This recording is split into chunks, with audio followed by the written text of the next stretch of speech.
영화는 한 컷이다의 전기철입니다. 오늘 제가 소개해드릴 영화는 샤인입니다.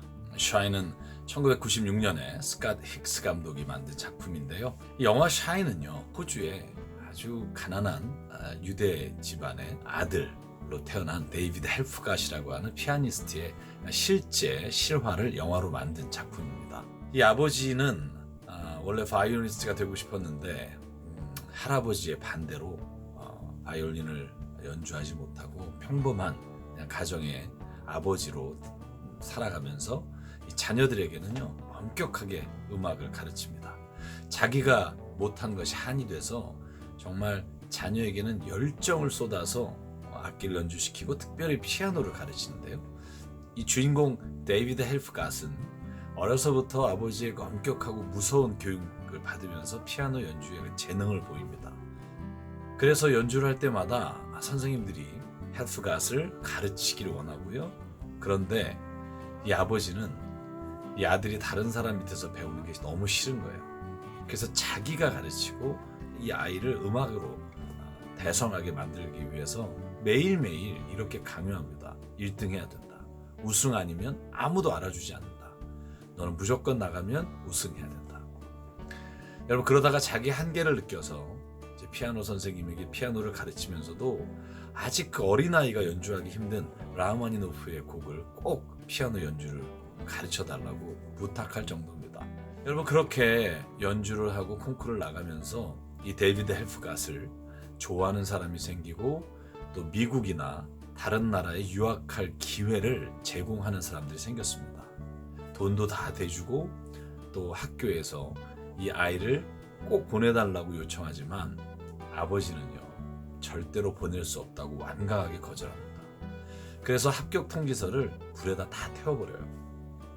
그러던 어느 날 이 데이비드 헬프갓이 집에 온 우편물을 발견해요. 그게 뭐냐면 영국의 왕실 음악원으로부터 피아노를 가르치겠다고, 장학금을 주겠다고 빨리 오라는 전갈입니다. 이걸 들고 아버지에게 들어가지만 아버지는 여전히 아들이 자기 품을 떠나는 것을 허락하지 않습니다. 그때 이 헬프갓이 처음으로 아버지를 저항하고 거역하고 자기는 유학을 가겠다고 집을 나가려고 하는데 그때 아버지가 때리기 시작해요.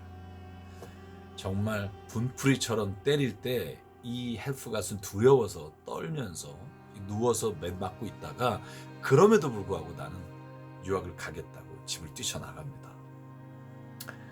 여러분, 그렇게 유학 생활을 시작했는데 다시는 집에 들어오지 못할 거라고 말한 아버지의 말을 생각하면서 얼마나 외로웠겠어요. 그가 좋은 선생님을 만나서 연주하고 콩쿠르에 나가서 아버지가 그렇게 좋아했던 라흐마니노프의 피아노 협주곡 3번으로 우승을 합니다. 그런데 탈진해버리고 연주가 끝나면서 이 헬프갓은요, 그 자리에 쓰러져 버리고 정신질환으로 정신병원에 입원하게 돼요. 그런데 이 아버지는 정신병원에 찾아오지 않을 뿐만 아니라 연락을 받지도 않고 자식하고 단절해버립니다.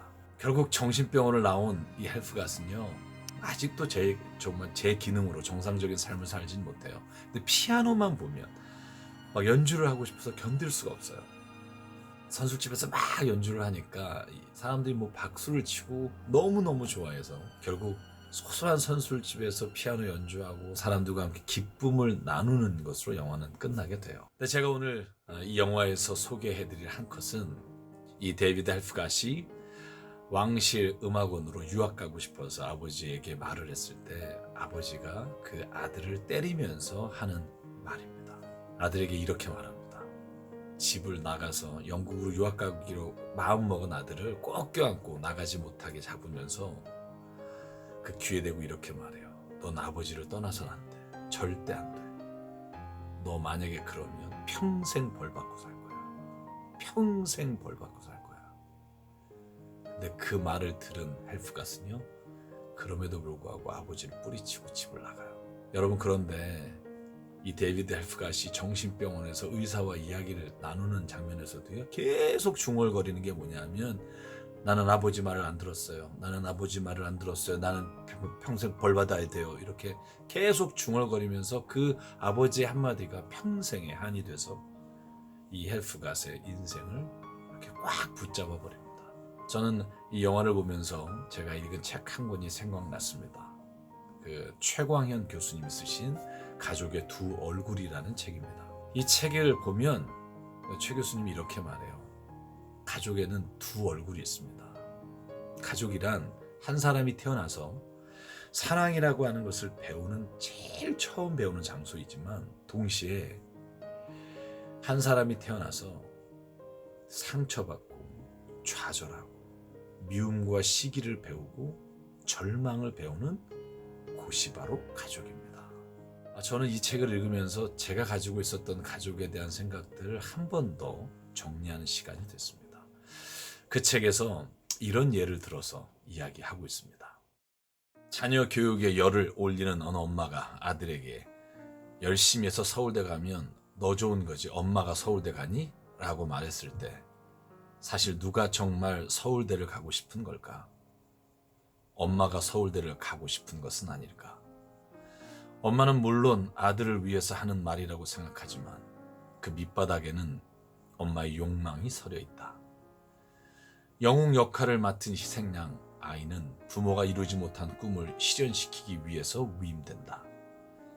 그러나 결국 부모의 꿈을 이루지 못한 자녀는 자신의 인생을 빼앗아간 부모에 대한 원망으로 살아가고 다른 한편으로는 부모의 꿈을 이루지 못했다는 스스로에 대한 깊은 죄책감과 자책으로 이중의 고통을 받는다. 여러분 이 영화를 보면 헬프갓의 아버지가 정말 그 아들을 사랑하는 것을 알 수 있어요. 그런데 영화를 끝까지 보면 그 사랑이 왜곡되어 있다는 걸 또 우리가 볼 수 있다는 거죠. 집착이에요. 자기의 욕심을 이 아들을 통해서 이루고자 하는 집착이 그 아들을 평생 상처로 남게 했다는 겁니다. 여러분 혹시 누군가에게 말을 할 때 여러분이 하는 한마디가 누군가에게 평생 상처가 될 수 있다는 걸 꼭 기억하십시오.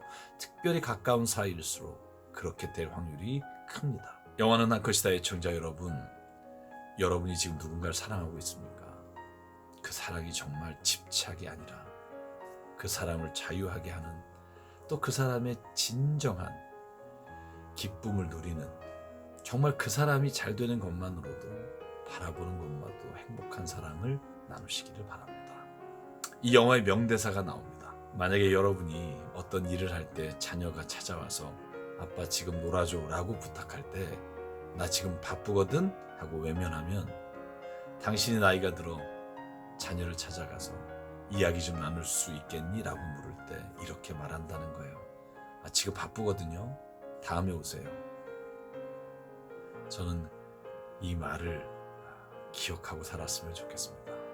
유튜브를 쳐보시면 실제 인물 데이비드 헬프갓이 연주한 영상들이 참 많습니다. 아직도 정신질환을 갖고 있기 때문에 계속 연주하면서 중얼중얼거리고 또 박수를 받으면 너무 기뻐서 막 이렇게 하는 장면들이 저는 우리가 세상에 태어나서 있는 그대로 다른 사람 눈치 보지 말고 저렇게 기뻐할 수 있을까 하는 생각을 하게 됐습니다.